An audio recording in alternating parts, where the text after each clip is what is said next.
কবর, হাসর, মিজান, ফুলসিরাত, পরকাল বরবাদ করে এই সামান্য দুনিয়া অর্জন করে আফসোস করবেন কবরে গিয়া, আহারে বোকা আমি, 60 বছরে আমি করলামটা কি, হায় হায় বেকুব আমি কি করলাম। আল্লাহ তাআলা কোরআনে বলছে, লা নাসআলুকা রিজকা, আরে তোমার কাছে তো আমি রিজিকের জন্য আমি তোমার সহযোগিতা চাই না, নাহনু নারযুকুকা, আমি তো রিজিক দেই। তুমি দেখো না, অন্ধ, পঙ্গু, বিকলাঙ্গ, প্যারালাইজড, বৃদ্ধা, কোলের শিশু, বাচ্চা, আমি এরকম কোটি কোটি আমার বান্দাকে যে দিনকে দিন মাসকে মাস খাওয়াই, তুমি বাকি শক্ত সামর্থ্যওয়ালা যে কয়জন বুঝিয়ে এগরে খাওয়াইতাম গেলে আমি আটকে যাব না। কথা বলেন না কেন? তাহলে তুমি কি ভাবছো আমাকে? এজন্য বাপ আখিরাতের ফিকির করো। আল্লাহ তাআলা কোরআনুল কারীমের মধ্যে বলছেন, কিছু মানুষ আছে যাদের চোখ আছে কিন্তু দেখে না, কান আছে কিন্তু শোনে না, দিল আছে কিন্তু বুঝে না। তাহলে চোখ থাকলে আবার দেখবে না কেন? কান থাকলে আবার শুনবে না কেন? অন্তর থাকলে বুঝবে না কেন? আল্লাহ তাআলা বলেন, যে চোখ আল্লাহর কথা, আখিরাত, ইবাদতের জায়গা এটাই দেখে না, ওই চোখ যেন দেখে না। যে কান আল্লাহর কথা শুনে না, ওই কান আসলে কিছুই শুনে না। যেই অন্তরে আল্লাহকে নিয়ে ভাবে না, ওইটা আসলে অন্য যত ভাবনাই ভাবুক, মূলত এটা ভাবনাই নাই, ভাবেই না। তা আল্লাহ তাআলা বলেন, এর পরিচয় কি?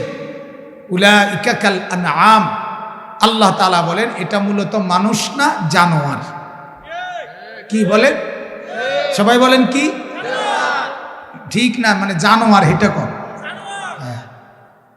এটা জানোয়ার, এটা হাইওয়ান।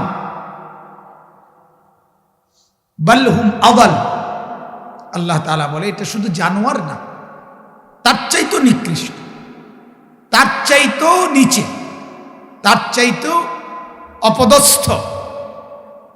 এজন্য সোজা ইশারা, যে কান আল্লাহর কথা শোনে না, যে চোখ আল্লাহর দিন, ইবাদতের জায়গা, মসজিদ, কোরআন, হাদিসের কিতাব, দ্বীনি মজলিস, এটা যার চোখে পড়ে না, যার কানে শুনে না, যার অন্তর ভাবে না, এটা মানুষ না। মানুষ আমাদের জিন্দেগি এটাই, লাগাম ছাড়া অভিভাবক, বেপরোয়া, বেখবর, যার ফলে এই হালাত। একজন মা বাপ যদি ভাবত সন্তানের প্রতি আমার জিম্মাদারিটা কি, তাহলে প্রথম দিন, যেদিন প্রথম স্ত্রীর গর্ভে সন্তান আসছে, বুজুর্গানে দিন আল্লাহওয়ালারা বলে সেদিনই স্ত্রীর উচিত নেক কল্পনা করা, নেক ভাবনা ভাবা, তাহলে ওইটাও সন্তানের উপরে, পেটের বাচ্চার উপরে আসর করে, প্রভাব ফেলে।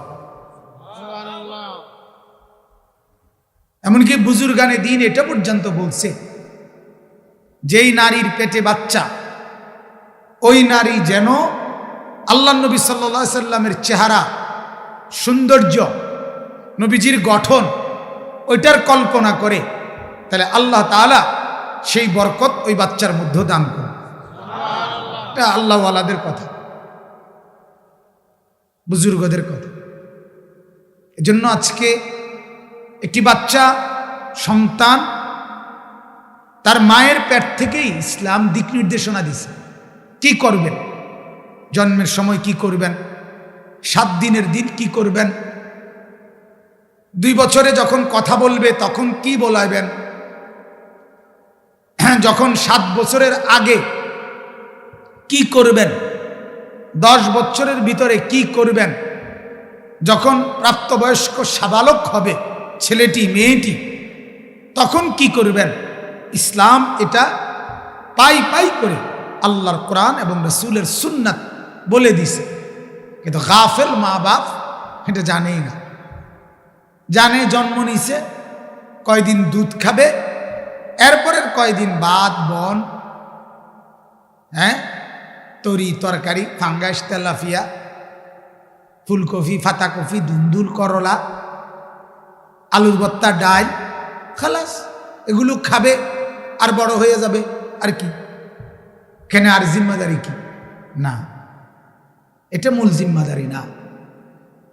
বরং আল্লাহ নবী সাল্লাল্লাহু আলাইহি সাল্লাম হাদিসের মধ্যে বলছেন, সন্তান যখন জন্ম নেয় তার কানে আজানের বাক্য শুনাইতে কোনো আল্লাহওয়ালা বুজুর্গকে দিয়ে ওই বাচ্চা কেউ কোনো আল্লাহওয়ালার কাছে নিয়ে ওনাকে দিয়ে তাহনিক করানো, অর্থাৎ ওই বুজুর্গর মুখে মধু, চিনি বাচিয়ে কিছু দিয়ে ওনার লালা সহ থুতু সহ একসাথে বাচ্চার মুখে দিয়ে দেওয়া, এটা আল্লাহ নবী সাল্লাল্লাহু আলাইহি সাল্লাম সরাসরি নিজে এই আমলটা করতেন।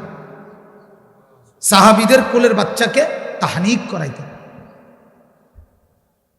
তাইলে আপনি দেখেন যে সেই ছোট্টবেলায় 7 দিনের দিন আল্লাহ নবী সাল্লাল্লাহু আলাইহি সাল্লাম বলেন, তার চুল মুন্ডন করো, চুল যতটুকু হয় ওই পরিমাণ মূল্য সাদাকা আল্লাহ রাস্তায় দান করে দাও। এরপরে আকিকা, বাচ্চার আকিকা করাও, সুন্দর একটা নাম রাখো। বাচ্চাটা যখন কথা বলা শুরু করবে, আল্লাহ নবী সাল্লাল্লাহু আলাইহি সাল্লাম বলেন তার প্রথম সবক মুখ দিয়ে হবে কালেমা লা ইলাহা ইল্লাল্লাহ। যখন 7 বছর বয়স হবে তার আগেই তাকে নামাজ চিনায় দাও, নামাজের পরিচয় করায় দাও। 7 বছর বয়স থেকেই নামাজ পড়তে বলো। 10 বছর বয়সে বাধ্যতামূলক যে কোনো মূল্যে ধমক দিয়ে, শাস্তি দিয়ে, শাসন করে হলেও নামাজে বাধ্য করো, বিছানা আলাদা করো। যুবক যখন হয়, মানে বালেগ, যেদিন থেকে গোসল ফরজ হয় সেদিন থেকে 1 সেকেন্ডের হিসাব আমল নামায় হয় গুনাহ নয়তো নেকি লিখা হবে, এটা তাকে বুঝায় দাও। তার পুরা দিন তাকে শিখায় দাও। এইভাবে পাই পাই করে, তিল তিল করে, আমি সংক্ষেপে বললাম, আরো অনেক কথা আছে।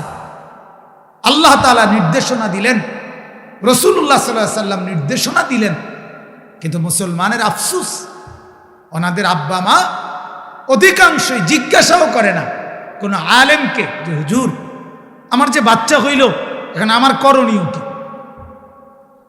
আমার করণীয় কি? করণীয় হলো দেশে এবং বিদেশে যত আত্মীয় স্বজন হইছে আছে সবাই জানান, হ্যাঁ ভাই হইছে হইছে, সিজারে সিজারে সিজারে হইছে, দোয়া করেন, সিজারে হইছে, দোয়া করেন, মানে সবসময় যাতে ভবিষ্যতেও সিজারে যাতে হয় দোয়া করেন। তো তাহলে কিতা দোয়া করতো? কথা বুঝেন সবাই? এই কর্তব্য, খানা, মেহমানদারি, ভাত মাছ গোশত, এই। কিন্তু এই মাসুম বাচ্চাকে দিয়ে আপনার করণীয় কি, এটা কি জানা দরকার ছিল না? কথা বলেন না? ছেলেটাকে নিয়ে, মেয়েটাকে নিয়ে আপনার করণীয়টা কি? করণীয়টা কি? আফসুস, যার ফলে ছেলে পেলেদের এই হানা, এই জিন্দিগি। অথচ এরা জানে এদের মা বাবা এখানে আছে, এলাকায় আছে, এরা তো নর্থ বেঙ্গলের ছেলে না। কথা বলেন না? এই ছেলেগুলো এরা কি রংপুর থেকে আসছে? কেন? এরা নর্থ বেঙ্গলের, এরা এই এলাকার ছেলে। তাহলে এদের মা আছে, এদের বাপ আছে, এদের চাচা আছে, এদের জ্যাঠা আছে, মামা আছে, ফুফা আছে, এতগুলো মানুষ যাদের মাথার উপরে ছায়া, এদের আখলা কেমন হবে কেন? কথা বলে, এরা এমন বদ আখলাক হবে কেন? মা কিভাবে কথা বলে, বাবা কিভাবে কথা বলে, মুরব্বীরা কিভাবে কথা বলে, এদিকে এক বিন্দু নজর নাই। তার সমবয়সী বন্ধু মোবাইলে উলঙ্গ ছবি, গেমস এবং নষ্টামি আর নর্তকীর ছবি, উলঙ্গ নাচ গান, এই এক জানোয়ারের জিন্দিগি তার জীবন। জীবন মানে হাইওয়ান, জীবন মানে পশুর মতো। হায় হায় হায়, সারাদিন লম্পটের মতো উলঙ্গ ছবি নাচ গান দেখে শরীর নাপাক, শরীরের মধ্যে অপবিত্র, এই দেহ নিয়ে মা বাবার ঘরে ঘুমাইতে যায়। মা বাপ তাকায় তাকায় দেখে জানোয়ার আইসা ঘুমাইছে, এশার নামাজেরও খবর নাই, ফজরের নামাজেরও খবর নাই। মা বাপ এই ছেলেকে, এই মেয়েকে মাসের পর মাস পালতেছে, বাজার করতেছে, ভাত খাইতেছে, রান্না করতেছে। হায় মুসলমান, এটা বুঝি জিন্দিগি? হ্যাঁ, এই টাকা পয়সা রোজগারের অর্থ বুঝি এই জন্তু জানোয়ার ফজরের নামাজ পড়ে না, এই অসভ্য এই ছেলে আপনার উপার্জনের টাকা খায়, মায়ের রান্না করা কষ্টের খাবার খায়, আর সারাদিন লম্পটের মতো নারী নিয়ে, ছবি নিয়ে, জেনা ব্যভিচারের দৃশ্য নিয়ে, আর বখাটে দুশ্চরিত্র দাঁড়িয়ে প্রস্রাব করে। চরিত্রের হদিস নাই, কথার কোনো আগা মাথা নাই, চুলের কোনো ঢক ঢুক নাই, খাড়াইয়া মতে না বইয়া মতে, তার কোনো চাল চরিত্র নাই। ছি ছি ছি ছি মিয়া, একজন মুসলমান আপনি ভাবা উচিত, আপনি এটা মানুষ বানাইতেছেন না জন্তু করতেছেন? জীবনের অর্জন কি? আরে জীবনের অর্জনটা কি মিয়া? যার ছেলেই বদ আখলাক, সে 1 কোটি টাকার সোফা দিয়া করবে কি? কথা বলেন না। যার মেয়ে অসভ্য দুশ্চরিত্র, যে মেয়ে বেহায়া, যেই মেয়ে সারা রাত আরেক ছেলের সাথে অশ্লীল আলাপ করে মোবাইলে, ওই জানোয়ার পাইলা 1 কোটি টাকার বাড়ি করে আপনার ফায়দা কি? কথা বলেন না কেন? যার বিবিরে পুরা গ্যারাম দেখে, রাস্তার ড্রাইভার, রাস্তার বখাটের ছেলে, সবাই যার স্ত্রীকে মেয়েকে দেখে হাসে, টিটকারি করে, মস্কারি করে, এই পুরুষের জীবন বেঁচে থাকার চাইতে ওই পানিতে ডুব দিয়া মরে যাওয়া ভালো। মরে যাওয়া ভালো বেটা। আপনি বলেন না ছেলেদের কি বলে, কি মজা পাইছে এই পর্যন্ত? হাজার হাজার মোবাইলের মধ্যে বেডি দেখা কি সুখ পাইছে? মিলছে কি জীবনে বলেন? অশ্লীলতার মধ্যে সুখ কি? গুনার মধ্যে সুখ কোথায়? নর্তকীর নাচের মধ্যে সুখ কোথায়? সে সুখে আছে? সে সুখে আছে যে হাসে, যে নায়ক নায়িকা মানুষের হাসি দেয়, ভালোবাসা শিখায়, তাদের জীবনেই তো ভালোবাসার বড় অভাব। তারাই তো চরম দুঃখী, তাদের চোখের পানি তো রাত্রে ঝরে, তাদেরই তো স্বামী সন্তান স্ত্রী নিয়ে অনেক বেশি অশান্তি। হ্যাঁ, নিজের পুত্রের পরিচয় দিতে পারে না, সন্তানের পরিচয় দিতে পারে না, চোখের পানিতে বুক ভাসায়। এই সুন্দরী, এই রূপসী, এই প্রেম, এই ভালোবাসার কি অর্থ আছে বলো? কি অর্থ আছে? এই জীবনের কি অর্থ আছে? এজন্য ভাবা দরকার। আনিসুর রহমান, আশরাফি ওয়াজ, আখেরাতের ফেরিওয়ালা।